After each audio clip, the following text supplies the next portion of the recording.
Ms. Bhutto seems relaxed despite her grueling schedule. It frequently takes her procession 12 hours to reach a meeting place. She's made some of her speeches at dawn after standing all night to track moves to snail's pace through villages and towns. It's been stupendous. In my wildest imagination, I could never imagine this. It's just been growing from momentum to momentum. People have joined us barefooted, walked 40 miles without food, water, stayed up all night till 7 in the morning to hear me speak. I think they just want change so much.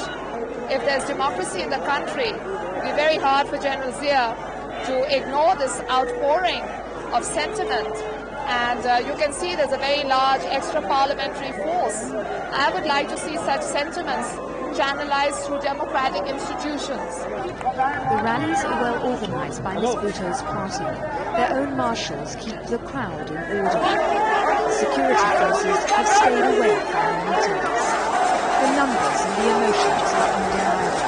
But the question is, how can these people's referendum, as Ms. Bhutto calls them, be translated into real political power? Time is running out for Benazir Bhutto. In a month, the religious festival of Ramadan begins, and all political activity must cease.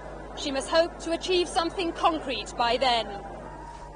Many observers of the political scene here, men like Ayaz Amir, leader writer for the paper Dawn, feel that to make a real impact, Ms. Bhutto must change her strategy. What begins to hurt an administration is when public protest in this form takes place simultaneously in many towns. And suppose a party calls for some action, like a strike or a work stoppage, and it happens, let's say, it brings 3 or 4 cities to a halt. That is when it begins to hurt. The government is showing signs of nervousness. Ms. Bhutto's procession was rerouted to avoid both General Zia's house and the jail where her father, the former Prime Minister, was executed by Zia's martial law regime. Government ministers admit that Ms. Bhutto has a mass following, but insist they still have the majority of the people's support. Having 6 or 10 or 12 public meetings with large attendance from all over the country does not necessarily mean that Ms. Bhutto has the backing of the majority of the people. We have been elected by way of an election in which over 53% of the people of the electorate have voted for us. Now, what better proof do you want of the support of the electorate for this present government? We were the people who ended martial law, and it was not Ms. Benazir Bhutto, and it was not the opposition leaders who did it. This is not a mood which has been whipped up by the People's Party of Benazir. It exists. It's only she has come, and she has become the catalyst of all this thing. But isn't there a danger that General Zia might be afraid of this kind of emotion and that martial law might be the result? I'm sure that he must be nervous. I could even go so far as to say that if this continues for any longer, he'll be quaking in his jackboots.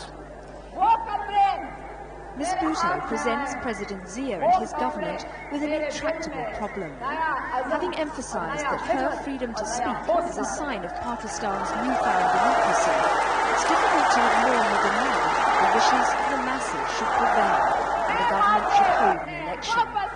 The size of the crowd suggests that Ms. Bhutto will barely win a sizable number of seats, if not the majority.